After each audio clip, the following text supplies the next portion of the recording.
In this video, I will show you how to fix Rocket League not launching. So there's basically 7 things that you should try.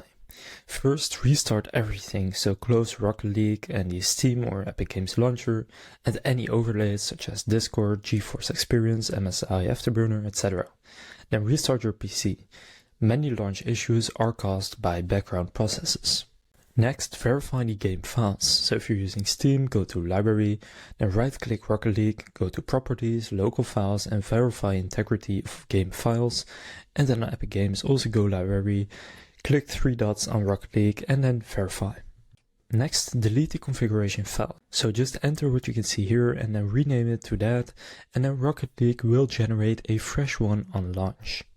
Now you can run as administrator and disable full screen optimizations. So right-click rocketleague.exe, go to Properties, Compatibility, and then check Run this program as administrator and check Disable full screen optimizations, then Apply and OK. Next, you can update your GPU drivers. So update your graphics drivers, whether it's NVIDIA, AMD, or Intel, because all drivers often prevent the game from launching. Next, gonna try and launch in safe mode.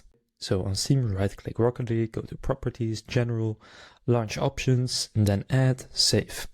This forces minimal settings and often bypasses graphics or resolution issues. Finally, you can temporarily disable antivirus or firewall, so sometimes security software blocks Rocket League from starting.